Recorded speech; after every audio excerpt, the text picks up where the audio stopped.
or so of our electricity still comes from fossil fuels. Around 19% comes from nuclear energy, and the rest comes from renewables, which is a combination of wind, solar, and hydro. But if we look at our carbon-free electricity just by itself, nuclear provides around 48% of our carbon-free electricity, and this comes from 94 nuclear reactors that are across 28 different states, California included. Okay, what is nuclear fuel? What is nuclear waste? What is this thing that is a big concern for many people, and it was a big concern of mine when I first learned about nuclear energy. So nuclear fuel is made from uranium. It's made into ceramic pellets that are put into a fuel rod, that are a steel rod, and then put into a reactor. And the way we describe a reactor is kind of like a big tea kettle. So we put these rods in, and they undergo a process called fission, where they release large amounts of energy through heat, and there's water in there usually. So this is heating the water, which ultimately spins a turbine, generating electricity. That's like the base foundation of it. And as you can imagine, used nuclear fuel is nuclear fuel that was in the reactor, but is now being taken out. So this fuel is radioactive, so it does need to be shielded. I like to call it, it's spicy. So it needs to be shielded so we can put it in water. And before it moves ultimately to one of these casks, which is a steel container, which is surrounded by ceramic, it chills out in a pool for a couple of years. So that is the base level foundation of what nuclear fuel is, and Dr. Robert Hayes is going to go in depth. He's the more technical guy. That's why we have him around. Okay, status of used nuclear fuel. Okay, so how much of it, where is it, where should we be concerned? So across the states, we have 70 plus different sites hosting used nuclear fuel. Some of them are on existing operating nuclear facilities like Diablo Canyon in California. Some are at decommissioned plants like San Onofre, and some that have been fully decommissioned like in Zion in Illinois. So it is decentralized, so it's a bit messy. This is why the DOE needs some help. And maybe they want to consolidate it, maybe they want to move it to an interim, maybe they want to do a final repository. So there are some challenges. But the federal government ultimately must take final ownership and management of the fuel. And this is where we come in. This is the program that's helping them to fulfill this promise.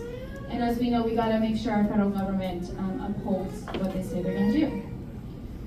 So, what do these things look like? So, if we look at one of the 70 sites, they're stored at an ISFC.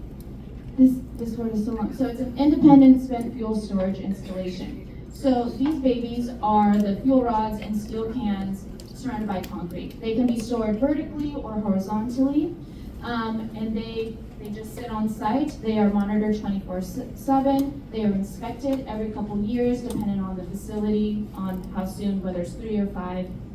And you can tour these facilities. So we just had the opportunity to go to San Onofre, and you can see the spent fuel. You can go up to it, you can touch it, you can put your head against it. I was a little cheeky and I kissed it, only to do it, to show what it is, of like how, it's a beautiful engineering project. But you can tour this because we do advocate for education and transparency around this, because people don't know what it is, and it is radioactive. It does need to be shielded, it needs to be safely contained. But I highly encourage you, if you haven't been to San Onofre, we know the people, we can connect you, and it's right on the San Onofre beach, so just go to the beach after. Okay, I'm not going to go on the extensive timeline, but I'm going to pull out key pieces. So in the 1940s and 50s, we started our U.S. nuclear program. So this was energy and weapons. In 1982, the Nuclear Waste Policy Act was passed. And so like I mentioned, the federal government must take final responsibility and ownership of the used fuel. So this is the act that basically said, you better do that, government. And so the beginnings of our program, the collaboration-based siting program, started in 2012. It was called consent-based siting, but it has evolved into collaboration-based. So we started our program in 2023. Oh, I messed up. Okay, Yucca Mountain. This was our first attempt at finding a way to take care of the used fuel. And if anybody knows what Yucca Mountain is, it was going to be our deep geological repository. It was a top-down approach. Surprise, surprise, it didn't work. It has been stalled. So this is why this program has been established. And that is why the DOE has asked others, because they need help, to learn how to best go about siting a used nuclear fuel facility. And that's where we come in.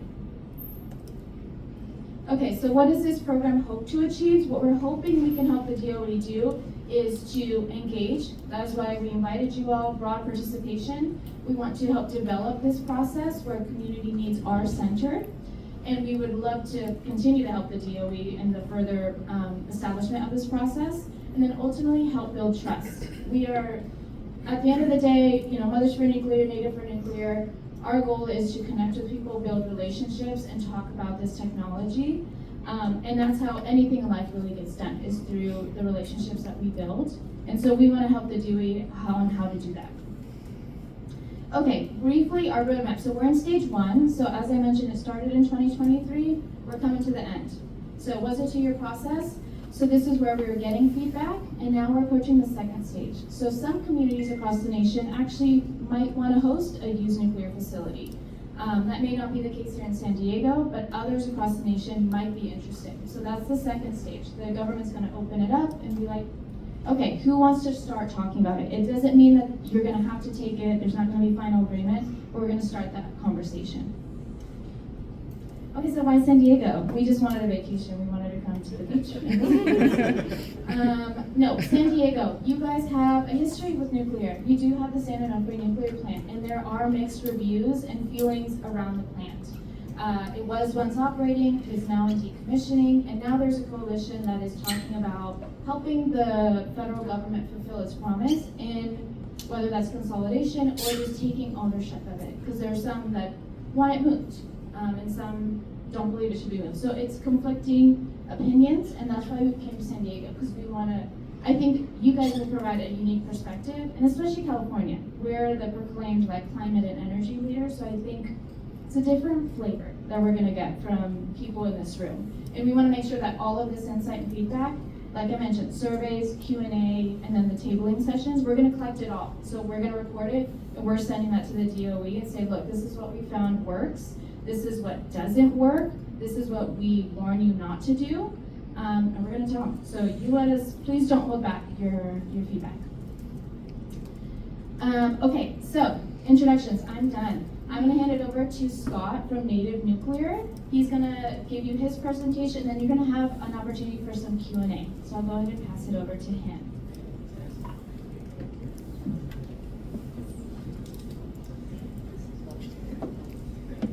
Well, can everybody hear? Yeah. Sounds good. Well, good morning, San Diego, right? It's been kind of an interesting ride for the last few months, going around the country and visiting with different communities and sharing some testimonies with the different groups. Today, I represent Native Nuclear, and my name is Scott Lathrop. I'm the founder and chief executive officer of a new nonprofit called Native Nuclear. I'm a member of the Yaktichu Yaktalhini tribe, and we're located in San Luis Obispo County. And I always say one of our claim to fame is the fact that we have Diablo Canyon Nuclear Power Plant built on one of our ancestral home sites. And so over the past few years, starting in the late 60s and up until today, our tribe has kind of a unique relationship with the nuclear industry. In fact, it's a little bit of probably a 180-degree turn from most Native groups because we would be a little bit more pro-nuclear than most. And what we are trying to do is just share our story so that people will essentially have a better understanding of nuclear power in general. So with that, what I wanted to do is kind of highlight a little bit as far as what we're calling today the challenge, and that is, in reference to used fuel. What are we going to do with used fuel? And some things that people probably don't understand or realize, definitely the management responsibility is with the federal government. It's not with the local communities. It's not with the local utility. And currently, to date, there's been a tremendous amount of dollars spent on the storage that you see out there today.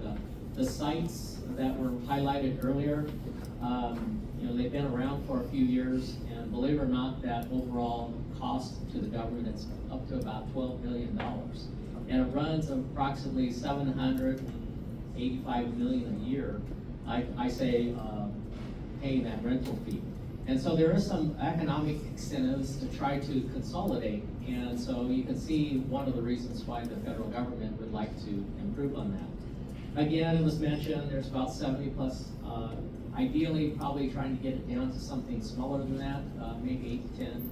But before that can actually happen, community engagement is important because you just can't come into a community and say, we're going to plant something in your community. You've got to have the opportunity to share the thinking there. And of course, the idea is we're searching, or the federal government is searching for a community that is willing to take storage on. And as we were looking at this and talking to the local communities about the subject matter, what we discovered is that we were kind of just talking immediately at the tail end of the process. We discovered real quick that we needed to maybe expand the discussion, because a lot of the feedback was, well, why are you talking about this? Why am I interested in this? So what we wanted to do is kind of talk a little bit more about the complete nuclear fuel cycle. And there's essentially 3 parts, I say. You have the milling, and conversion and so forth, enrichment, fabrication, that's like one part of it. And then of course it goes into the generation part, and then we're talking about what do you do with used fuel. And so we're over here talking about this part. And a lot of people were saying, well, what do we care about that? Well, it's important to look at the entire thing. And then in reference to tribal groups, because I'm here to kind of share a tribal story, we've had feedback from tribal groups like, you don't understand. You don't understand why we have concerns. So we wanted to make sure we shared a little bit about kind of our shared story. Believe it or not, everyone in the room today, this is our shared story. Because as we take a look at the nuclear industry, we essentially go through these 3 steps, as I highlighted earlier. And the tribal communities have kind of a historical story that is not very good. And so I wanted to kind of share that a little bit. We were talking that really for nuclear power, it started in the 40s, 50s, war period, also race to nuclear, war, that's kind of a bad thing, if you will.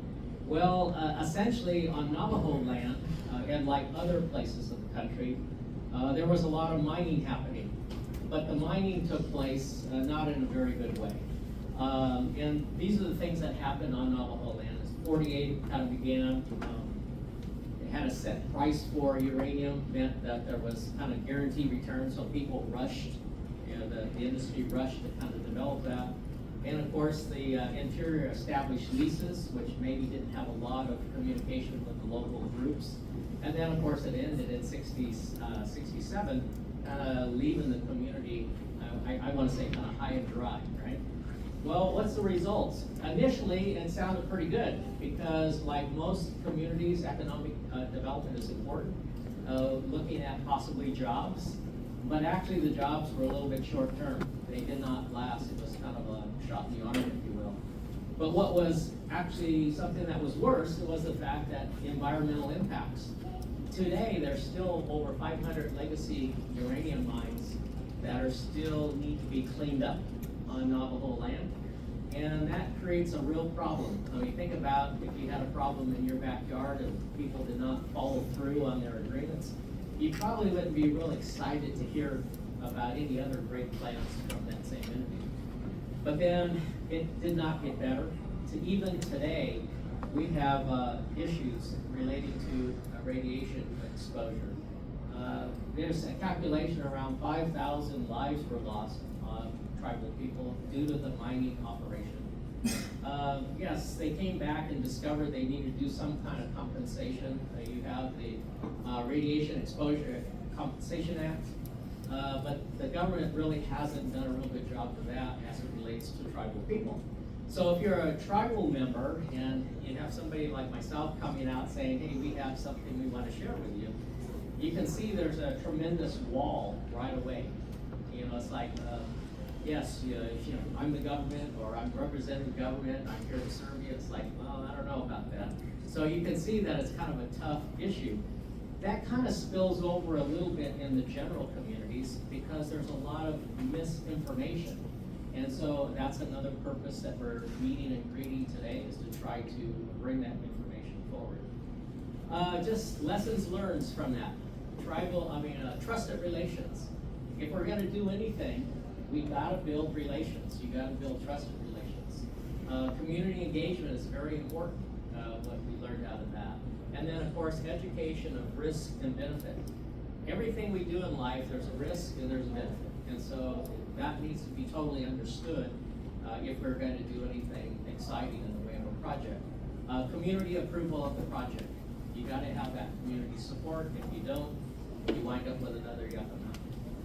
So with that, I want to just transition a little bit. That's kind of like the mining story. I want to talk a little bit more about the generation side of it. And that's where my personal experience comes into play, because our tribal group has had pretty much a positive experience with nuclear power, and that's because we have centered on the generation of power. But before I do that, I just wanted to give you a little bit of a kind of a tribal philosophy of life, if you will, or how we live. We believe we live in the three realms of the world. We all live in the three realms. We all come from the three realms. We all rely on the three realms, and that, of course, is land, water, and sky. Lots of times we call that Mother Earth, Father Sky, and water, Father. And we believe that each of them have their own spirit. We also believe that we all have a relationship with those entities, or those three realms. Think about it. It's great to see families here today. You know, we have the next generation sitting in the group, and you understand relations, meaning you'll do anything for your family member or your relations. And so we have this belief that those three areas are relatives, and it's our responsibility to make sure that things go well in those areas.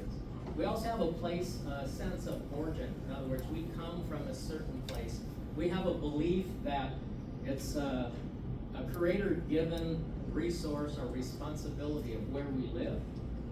Our tribe is very much tied to a specific location on the coast, and we believe it's our responsibility, ultimate responsibility, to make sure that resources are managed properly, and the whole stewardship issue.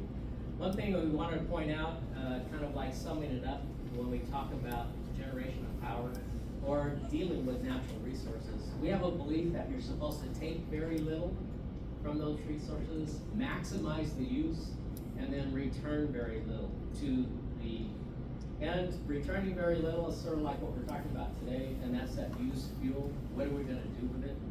And we'll have some comments on that as we go forward. So with that, what I want to do is play this little film of my homeland so you can get a sense of what I'm talking about.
Well, that's a little taste of what we consider our homeland, where our tribe is from. I think the most important thing about that video is the last few words, and that it's our shared responsibility to make sure we manage that area.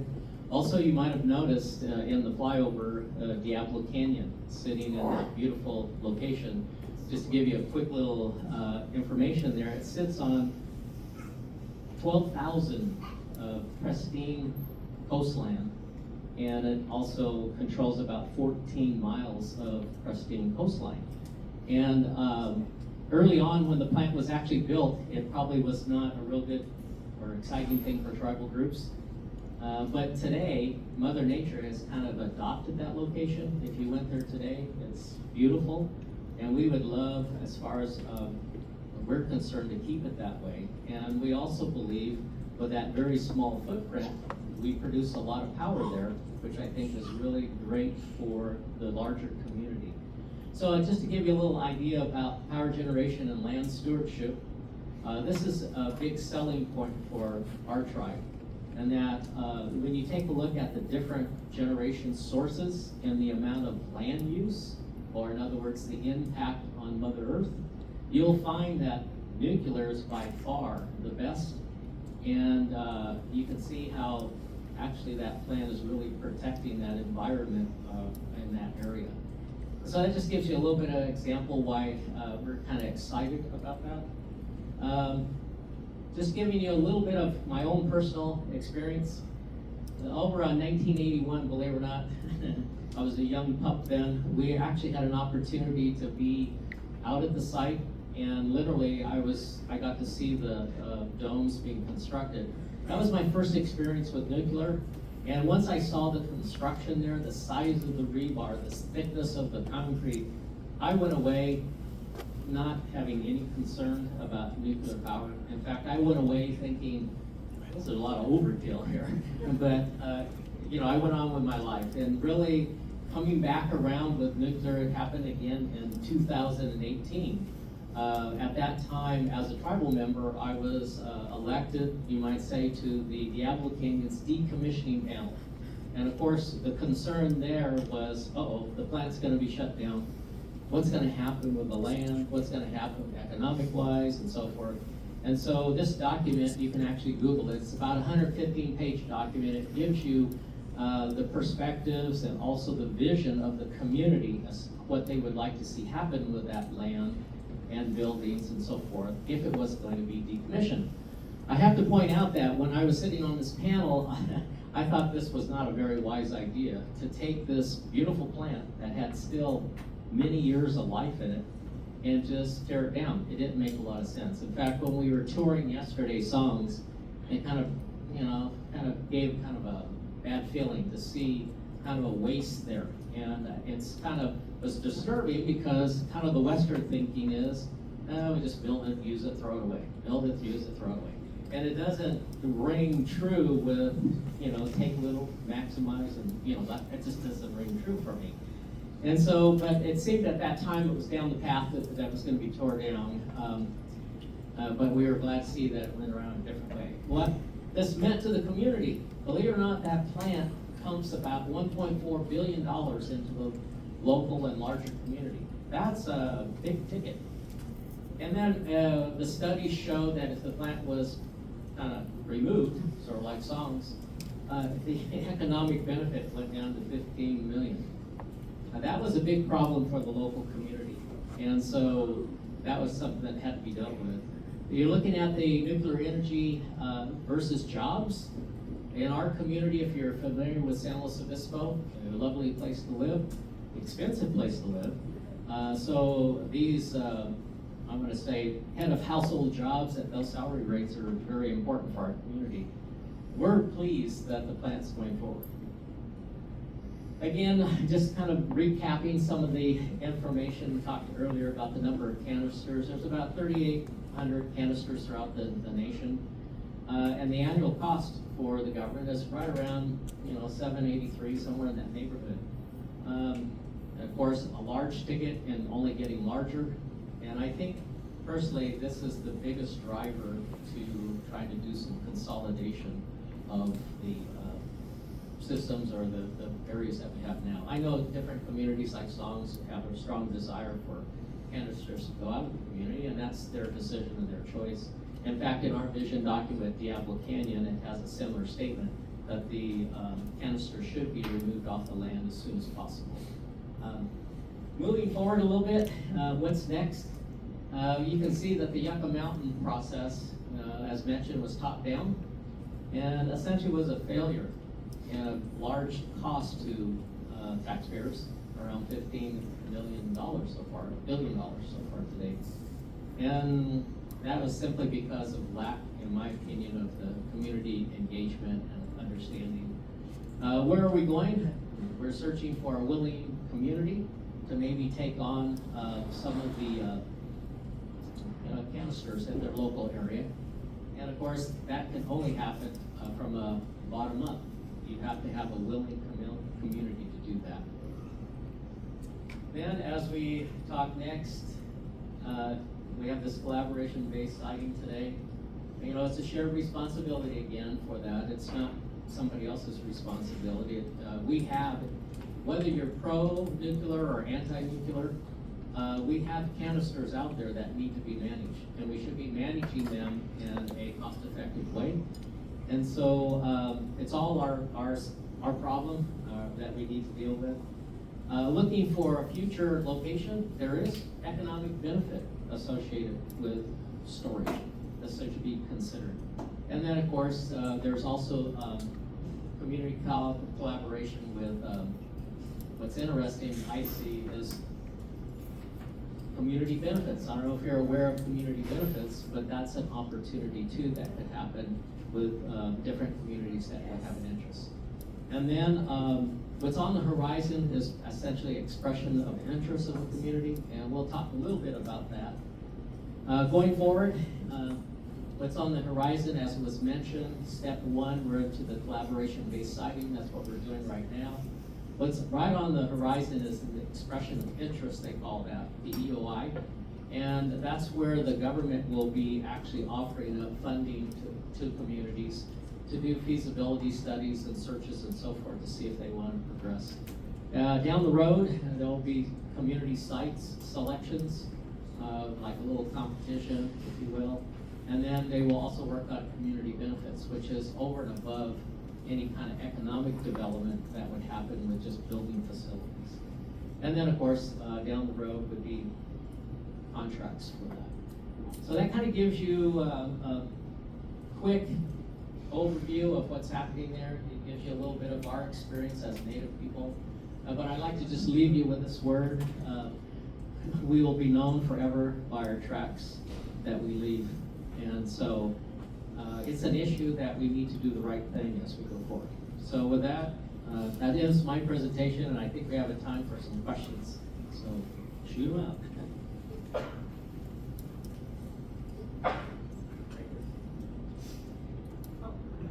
Thank you.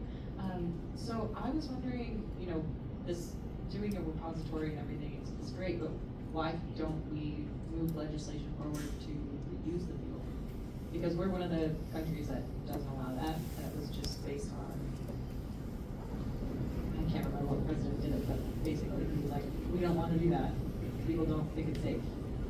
Well, if you want my opinion, no doubt about it, as far as repurposing or recycling, I think is really an opportunity there.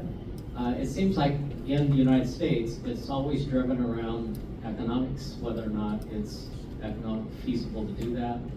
We also have policies in place that we need to change to make that happen. There's other places in the world that they actually do recycling.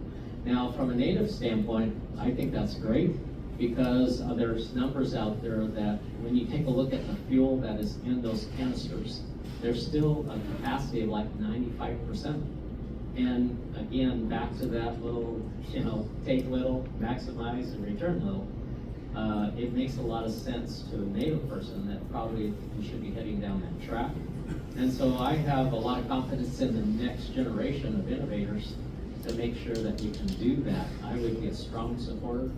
And yeah, I think that is something that all of us probably need to work on. And also, you may or may not be aware, there's innovation happening about trying to create new reactors that actually make use of the fuel that you see out there today. And so those are all things that are on the horizon that I think hopefully we'll get there. That's what I'm trying to say.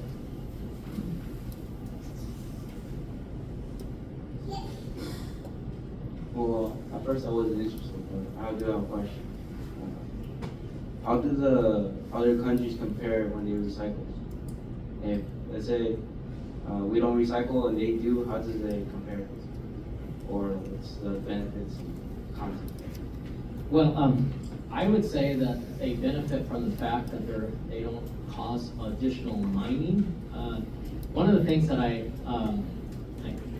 have a hard time with Westerly kind of thinking is that instead of taking a resource that you have that is there that you can recycle, they simply want to go tear up Mother Earth more.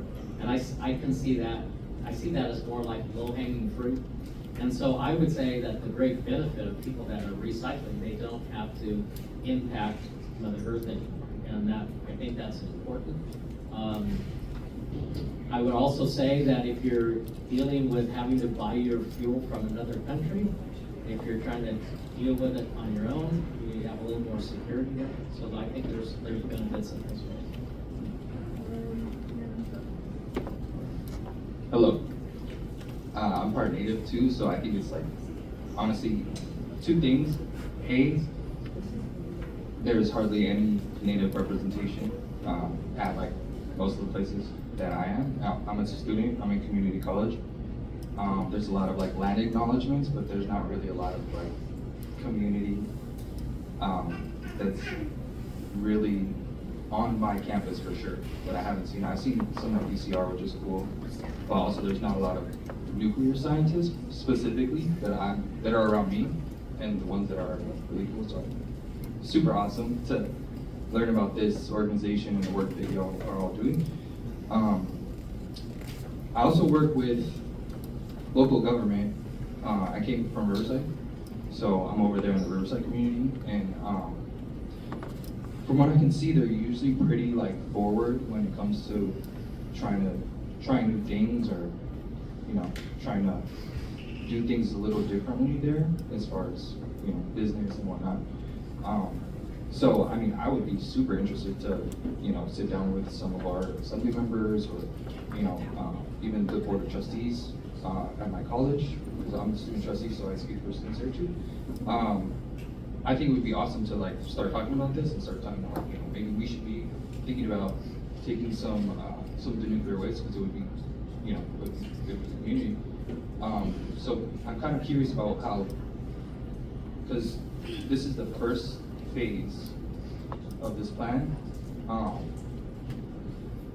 and I'm following on Instagram and stuff. I'll keep up with whatever you guys are doing, but I kind of want to know a little bit more about like what's the timeline.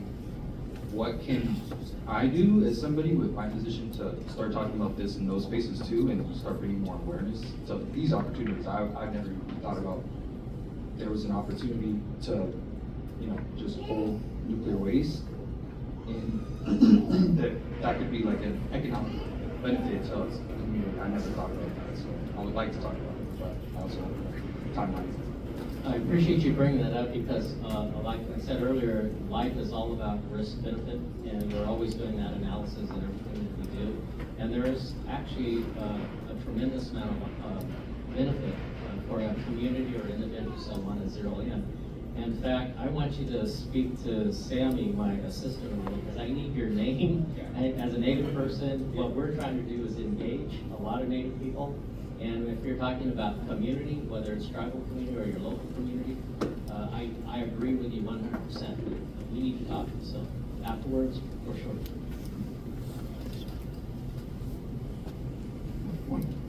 Thank you, Scott. I'm Mel Vernon. I sit on the engagement panel for the San Onofre Nuclear Power Plant, and it's great to have you down here. This is the land of the Kumeyaay, by the way, and that's what we're here to do. And one of the things that I saw was that we're all, when you brought up the Dene, that they have paid a debt and have suffered much, and it still are. My question is that we are projected to the future of profit and benefit, but with that profit and benefit, it seems like there's a debt that should go along with that should be taken care of now. My question is that looked at as a separate issue? And my thought is that it should be looked at in total. Well, we agree it's not a separate issue. In fact, I've had several discussions with governmental people because we are associated with the Department of Energy. And what I was saying to them as a Native person, you have to recognize what is the historical wrong and make that right. before you can actually go forward with a trusted relationship going forward. It's important to go back and deal with that. And I think there's opportunity and ways to do that. We're talking about the large numbers of dollars in storage. There's room in there to correct that historical wrong. It's the idea of pulling the appropriate political will together to make sure that happens, because that's a real stumbling block moving forward to try to even think about these opportunities going forward. How good, my name is Steph, and I've worked with a lot of Native communities in the area and actually throughout the United States for over 20 years. And I speak for myself and from what I've learned, not just, a lot of the 5,000 people that have perished because of the uranium, and they're still dying. They are still dying, and several deaths a year. And the pilings are still there. And for those of you that might not know that, the plutonium, that is the most toxic substance that is man-made. And it takes about 1 million years for it to cool down. So when you said it was overkill, with all due respect, it is not. And so coming full circle to put this burden upon Indigenous people, because we are the caretakers of the earth, and for our people to still be dying, and for these looking for a location for the most toxic man-made substance on earth is very concerning to me. And consultation, where are all the tribes? I don't know.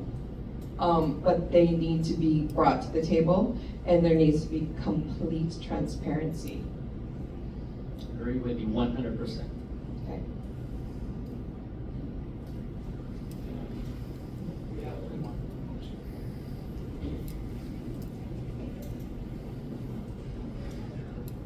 Let's just say I'm not here, so thank you. We'll be right back to you.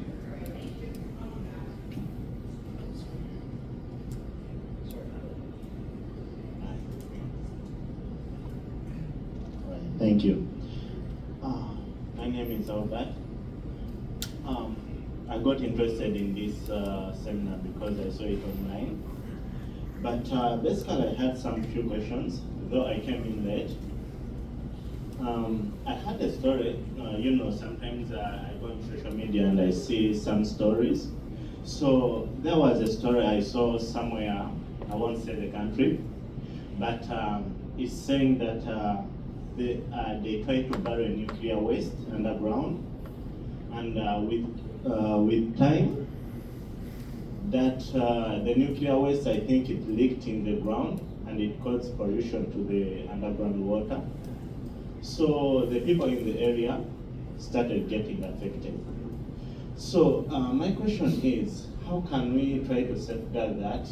Because if we are using, let me say, uranium, it has a long half-life, right? So, being said that, how can we see that we can safeguard underground water not to get polluted for the future generations to come? Because if we are to store this nuclear energy waste underground, that means most of us will be here 500 years, but there will be another generation to come. That means that generation to come might use the underground water for survival. So how are we safeguarding and trying to put that into consideration for the future generations? Now, the second question is, basically I'm from Africa, but I wanted to say, what advice would you give to a country that would want to start a nuclear power plant that can be safe for the environment? Now, the third question I have is, I think you talked about it, but it was about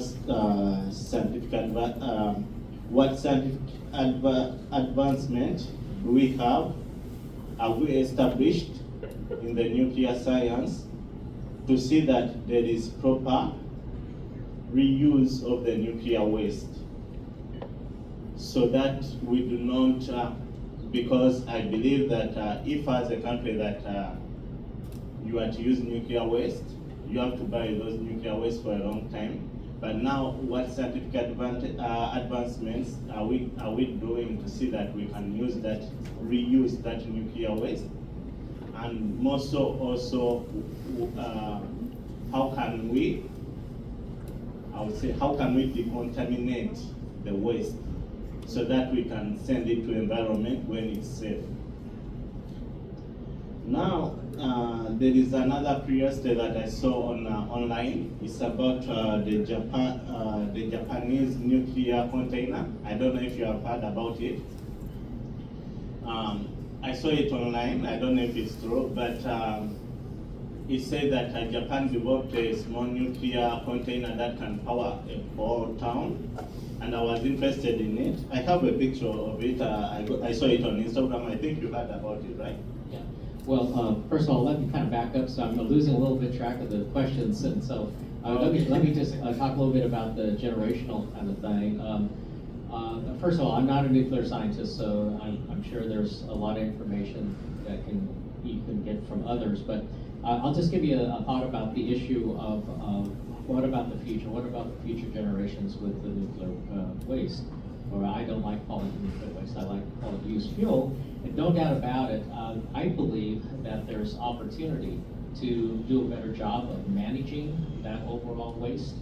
And of course, as we go forward and finally have to, I want to say store the minimal or small amounts of hazardous material, we believe it's all about shielding. We believe that it has to be located properly as it relates to the site that you're talking about, making sure that it doesn't have a location that might get into any kind of environmental issue. What I like about nuclear power is that it's the only industry in the United States that is required by law to capture that material and keep it out of the environment.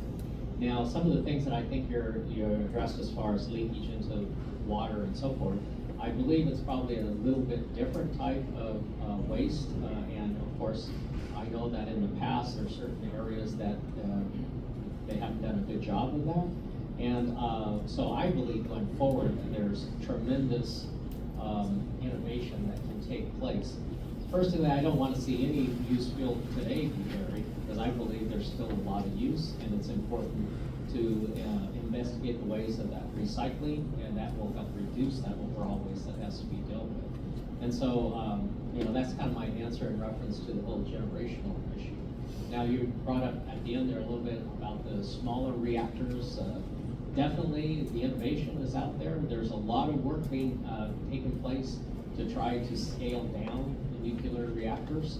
And it would be a tremendous benefit to communities that are somewhat more off the grid, to set up microgrids and things of that nature. And my understanding, reading the internet again, is that they're estimating like 2030, there'd be actual commercial available type of units like that. And so I think there's a lot of space for innovation and improvement. I also mentioned the fact that nuclear industry, at least in the United States, has been stymied. It's never had the opportunity to innovate. And all the things that we're dealing with and talking about today, I believe is the next generation is going to take that on and innovate. We have several nuclear engineers from North Carolina in the room. They're all bright young kids. And I have a lot of confidence that all these problems that you're talking about that are historical will be solved. Okay, great. I think we have to wrap up, unfortunately, but Scott is going to be available during the break to go in depth in questions. We appreciate the questions and comments from you all. So if you could give it up for Scott, please. For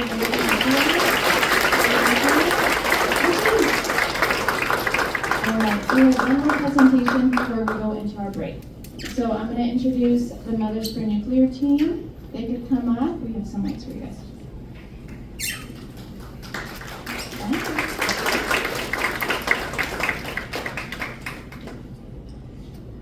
Hi everyone, I'm Heather Hoff. I launched an environmental nonprofit called Mothers for Nuclear on Earth Day in 2016.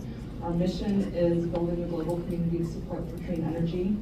And we're going to tell you a little bit about ourselves and a little bit about our organization, and then hopefully not repeat too much about what you've already heard about used fuel storage and nuclear, but share a little bit more of our personal stories.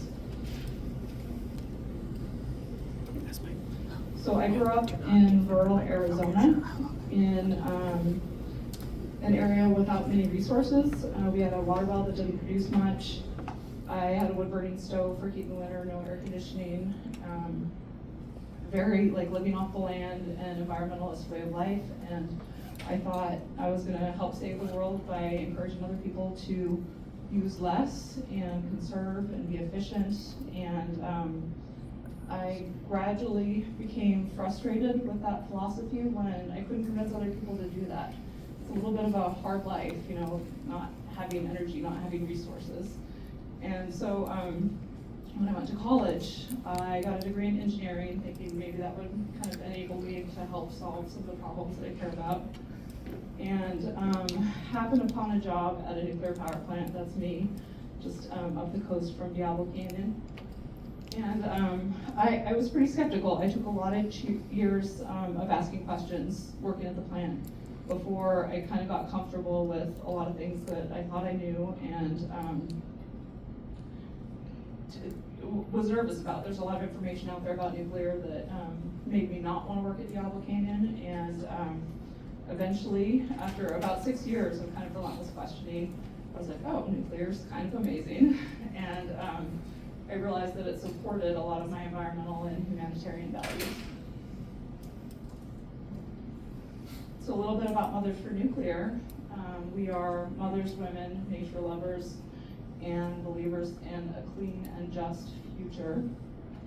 And like I said, we launched the organization in 2016, partly after realizing that I took so long to get enough information to change my mind about nuclear, and maybe we could help be a part of the process, sharing our experiences and our knowledge to help other mothers and women maybe change their minds a little bit more quickly than it took me. Some of the things that I care about are energy access for people. This picture on the left is the world at night, which some of you might have seen before. It kind of shows what areas of our planet have energy at night. You know, the other areas are dark. And so there's a lot of people out there, 8 billion people on our planet right now. About 1 million of them don't have access to reliable electricity. You can see that in this picture. I also care about air pollution. I like to breathe clean air. I have an electric car. I don't like breathing exhaust. And that's not just a thing of the past. Pittsburgh in industrialization, the steel industry had a lot of air pollution, but here's Los Angeles, right up the coast from us here. It's still an issue today. We have a lot of dirty energy sources that are contributing to that. And climate change. It's one of the biggest environmental issues of our time and on a lot of people's minds. When we start thinking about how are we going to address these challenges, I'm so excited to see so many young people in this room because I think you're the future and you're going to help us figure it out. But our world energy mix, you can see when you look at it that we've made a lot of progress on clean energy, but we still have a really long way to go. We have a lot of dirty energy sources that do pollute our air, that do contribute to climate change. And we have all those people that still don't even have energy. So we need more energy, we need more clean energy. What are we gonna do about this? I want us to make sure that we do bring energy to people, but I care about open spaces. I grew up in Arizona. My backyard is kind of similar to a lot around here with the granite boulders, and we did some filming yesterday up in the hills, and it reminded me of my home, and I want to protect those open spaces for the future and for our kids. So what are we going to do to protect nature, protect our human health, while also growing? How are we going to balance this? Thursday, what do you think? Hi, so we've got to make that decision together. So a little bit about me. My name is Fairstay Bunk. I work for Mothers in Nuclear. I actually grew up in Orange County in Huntington Beach, a little bit north of here. So I grew up doing beach cleanups, playing in our estuary in Newport Beach, and I cared a lot about the environment and the people, my neighbors, my friends who lived in our environment. And I knew since I was pretty young that I wanted to help each other and this planet that we live on in some way, but I didn't have a very robust energy education here in SoCal, so I wasn't super sure how to do that. It was really fun being so close to San Onofre again and getting to tour it. Growing up, I'd drive past it on my way down to San Diego all the time, and I'd ask people what those domes were, and nobody really told me anything. So it wasn't until I started my physics degree in college where I learned a little bit more about energy, about climate, about our environmental law, and what we can do as a people moving forward to provide energy to people that don't have it and to keep our environment clean. So that's how I got involved with Mothers for Nuclear and got really interested in nuclear in general and engaging with communities like you to see what we should do moving forward. So how do we do this, right? We have a lot of energy sources. They all have a lot of trade-offs.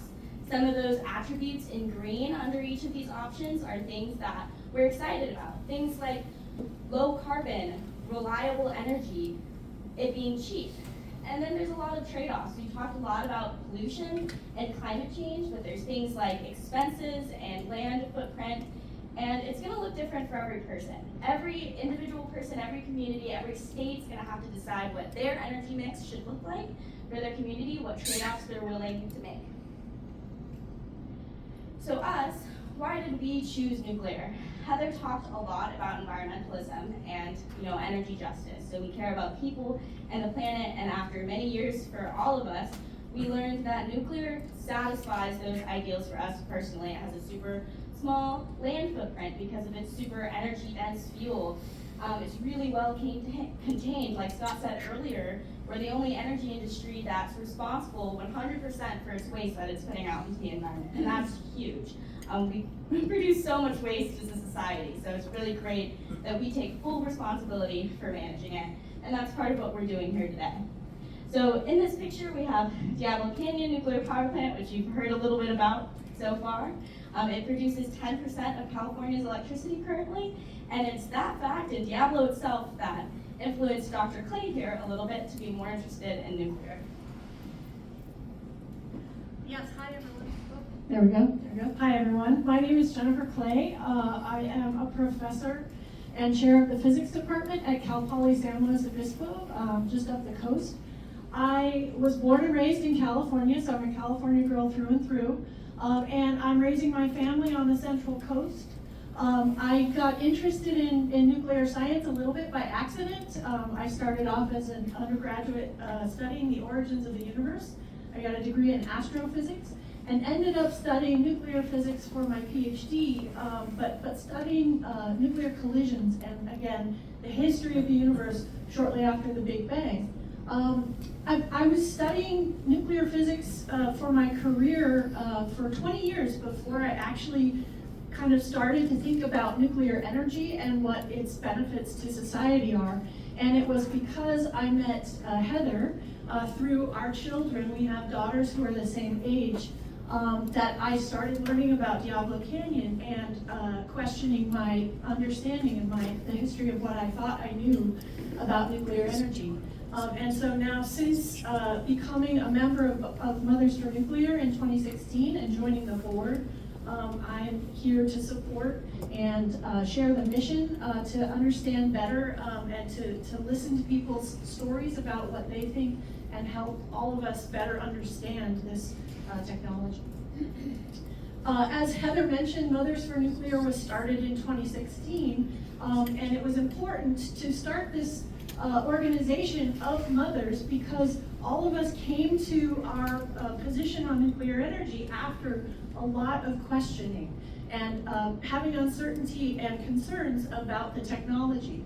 And what we found was that the industry and the sources of information that we had did not provide the kinds of answers we were looking for. And we didn't feel there were enough trusted messengers who could answer our concerns and talk about what we cared about in the way that we wanted to. So, and of course, we're all familiar with the history of nuclear energy and the fear-mongering that comes from culture and media. And so we wanted to provide a voice that would help better explain and understand what's going on. So how do we engage differently? We're mothers, we're women, we're environmentalists, we care about clean energy. And so we want to use our skills as mothers to engage with people, build trusting relationships, to be genuine, to share our stories, and to listen to your stories, and to take your concerns to heart, to seriously, and then help people understand the information. So how do we do that? We go out and engage with communities through a variety of different events and activities. So we have attended Earth Day events and done tabling where we talk to community members who care about the environment. We give talks at universities. I'm a professor, so I talk a lot to students at my university. We've helped start a club at Cal Poly to get students engaged in this kind of dialogue and conversation as well.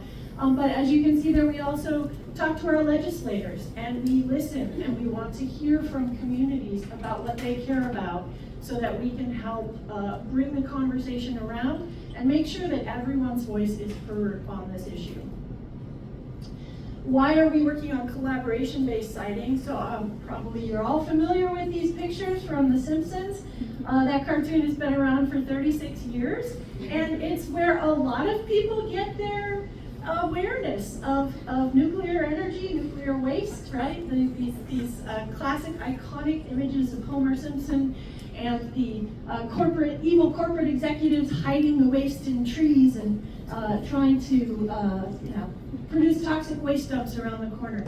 That's the culture we've grown up in and the perception that we have. But the reality is so much different. And so one of the things we want to do is humanize used nuclear fuel and let you know that it is a managed and well-contained resource that helped power a large fraction of our electricity for the last 70 years. And you can walk up to it, as Paris said at the beginning. You can stand next to it, and the background radiation, yes, that's Paris. I think at San Onofre, actually, right? Oh no, Alyssa at San Onofre, and Maddie and Paris as well. And we had the privilege and honor to tour San Onofre just yesterday, or sorry, Friday. It was, yeah, yesterday was to tour that site yesterday and walk up to the fuel ourselves, and it was very interesting. As Paris said, that's an opportunity that all of you have the ability to do. If you're interested, you can actually go tour that site, and I encourage you to do so. You guys might also notice that Maddie is pregnant in that photo, and some of you might be triggered by that. I kind of was actually when I first saw that she was doing this. And I was the first ever operator to go through pregnancy at Diablo Canyon, and I have a lot of feelings about that. And so we're not here to like be touchy-feely and like gloss over the hard stuff. We do have emotions, and we think we need to address those and hear them, help people with concerns feel heard. I had to ask a lot of the same questions myself. And then, hopefully we can talk about the emotions, and then we can also bring our technical knowledge of nuclear physics and plant operations to help you answer questions and help you find resources for how to go forward in a more informed way. So that's what's next. We're excited to be a part of this program with the Department of Energy to help pursue solutions for used fuel storage, to help talk about it differently, and to help communities that are interested get their questions answered. We want to be a resource for you, and we're really excited to talk to you more during tabling. We'll do a few questions now, but anything that you want answered next, we will have time for that. Thank you. Again, we're at mothersfornuclear.org. These are all real mothers and women who work in industry or support nuclear, and please reach out to us anytime about any subject. Hard, easy, fun, serious. We're here for you. And for the very first question, I'd like to go over here to my friend Cody. This is a little bit of a connection between Native Nuclear and Mothers for Nuclear. Cody and I grew up together in Miami, Arizona, and I'll let her introduce herself. Hello, Shirshi Codigacion Hunza. Hello, my name is Codigacion. I'm an enrolled member of the San Carlos Apache Tribe. I'm also the CEO and founder of Tribal Power and Energy Solutions LLC, where we provide tribal outreach to assist tribes in regards to climate justice resiliency, environmental stewardship projects. And I just wanted to thank Mothers for Nuclear and Native Nuclear in providing this educational platform and just for us to learn a little bit more about all things nuclear. Again, thank you. Okay, other questions? Hi. My name is Anne. I'm a mother. I am a scientist. I am a DOE. I've worked at a DOE research facility, so I know how awesome science can be. But I have a big question, which is that you talk a lot about community engagement, and people talk about making sure that we can answer the questions and be resources. And as someone who's worked in science policy, I know there's a huge difference between saying whether you call it community engagement or community co-leadership, and actually bringing people to the table right from the start, being culturally sensitive, and making sure that that accountability is recurrent, regular, and really formed around those communities that you are asking a huge amount to do. So many of these talks are about combating the why nuclear? But nuclear is here, we have nuclear waste. Or spent fuel, I can't remember what term you want to use.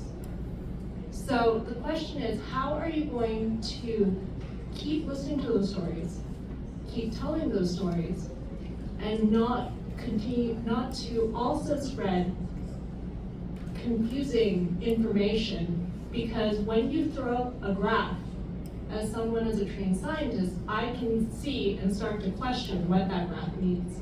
But people in this room who are not professionally trained will not.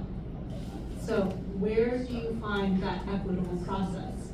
And this is not the only issue that has had to deal with problematic community promotion.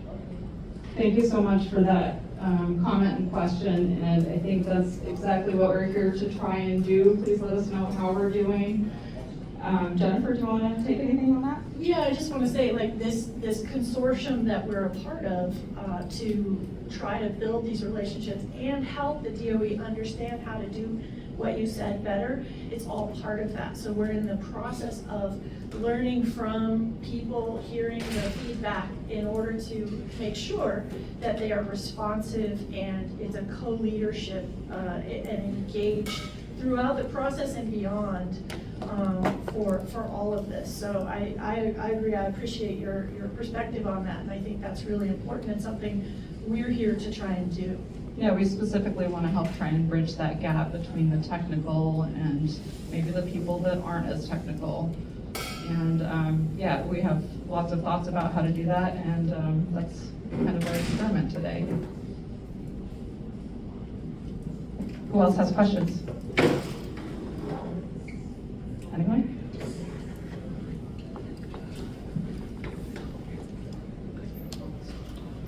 When discussing nuclear energy with your children, how do you simplify the complex topics so that they're able to understand it? I'm just asking because recently I was with my friend's dad's kids, and I was telling them all about the nuclear facility that I got to tour, and I found it a little bit difficult to get them to understand how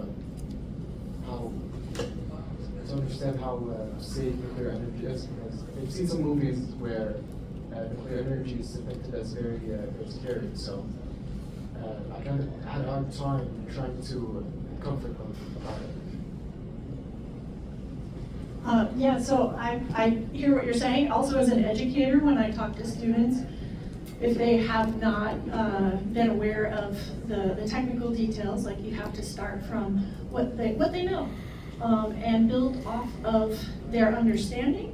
and answer questions. And so it's about having dialogue with the person that you're engaged with and starting from where they are and then building up from there. So having the information, I can answer those questions. If I just throw all those facts directly at them, it may not help them because I have to listen to where they're at to try and help engage them in that learning process.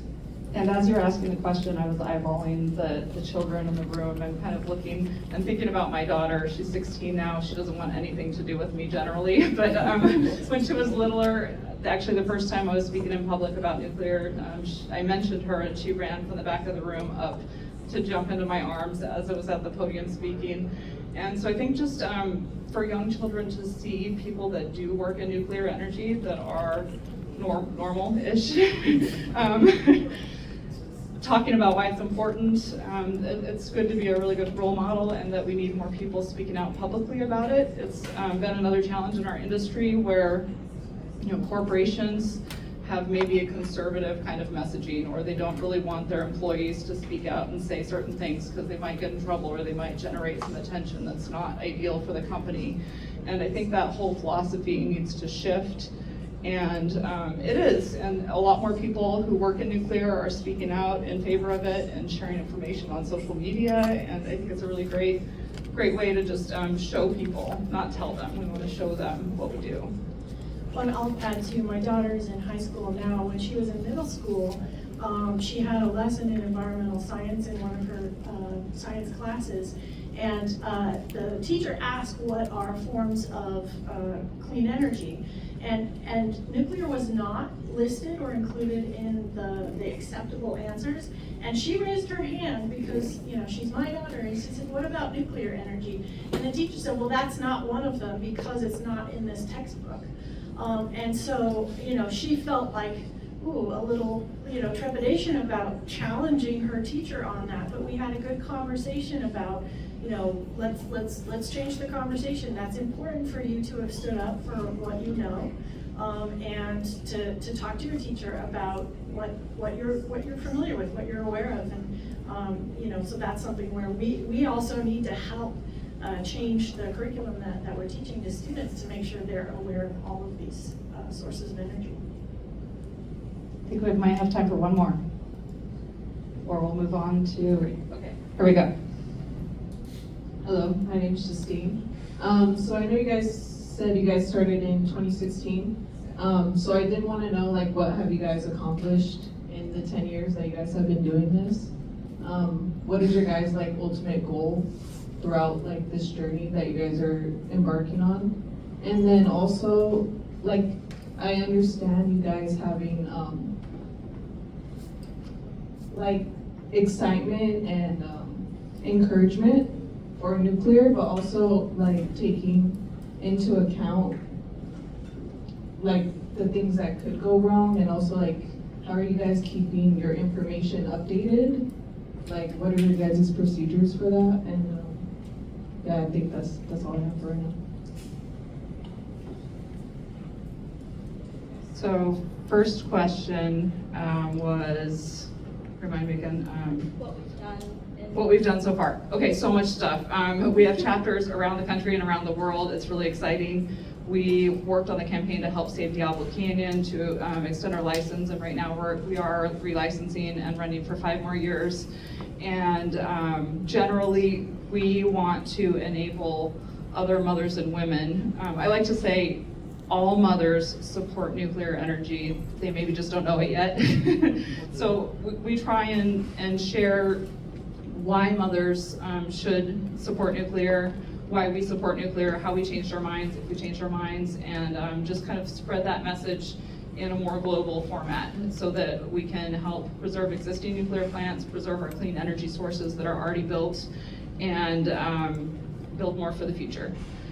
And the second question, I work at Diablo Canyon. I've been there for 21 years now, and I guess I forgot this in my introduction. I was a reactor operator, and now I write procedures for operators. And I'm specifically in charge of our emergency operating procedures and everything that might happen abnormal at a plant and how we respond to it.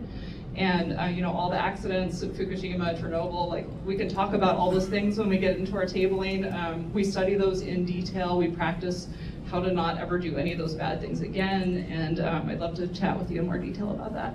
And I'd just like to add, sometimes I get the question, mothers for what? So people are surprised that there's an advocacy group that is mothers advocating for nuclear energy. One of the things that I think has been a success for us is that we've brought it to the table and been able to have these conversations. Our Earth Week event, or Earth Day event in San Luis Obispo this last April was the first time we were allowed to have a table and present that information, and it was a great and rewarding experience to talk to so many community members about it. So I think continuing to raise awareness and bringing in what we learn as we do this to the conversation has been some of our biggest successes. I'd just like to add a little bit on some of the specific events that we've done and what we've accomplished so far. In just the short time that I've been here too, we've been participating in this Department of Energy program, doing these workshops across the country to engage with communities, and we're doing that. We're doing that with you guys. Also on our website, we have a page about stories from mothers and others. So we're not just sharing our own specific experience with people, but we have a platform to share other people's stories. Because they talk about being trusted messengers and not having a lot of those perspectives outside of your typical engineer. And so we try and emphasize and give a platform to those voices so that people with unique experiences can share those experiences with others. And it includes mothers and others. I'm not a mother. I'm just a woman and environmentalist interested in nuclear. But when it comes to information gathering and continuing this conversation on what we're doing in nuclear as an industry, as a country, in communities, technological advancements, community advancements, what people are currently feeling, we learn more at every event that we do. We learn about your community feelings here and across the country. We go to different conferences throughout the year. I was at the Energy Community Alliance conference earlier this year, where they had so many nuclear companies talking about their technological advancements and really helped educate me on what we're doing as a country. We've talked with many other nonprofits and think tanks and policy enthusiasts who keep us updated and educated on what we're doing as a country. And those are just some brief highlights on the ways that we keep ourselves educated and continue to engage with people. So we can bring it to you. Yeah. All right, thank you, Mothers for Nuclear. So they will have time for more questions. Okay, so bear with me. So we have one more survey. So as I mentioned, there's 3 surveys throughout the day. So this is the second survey. You should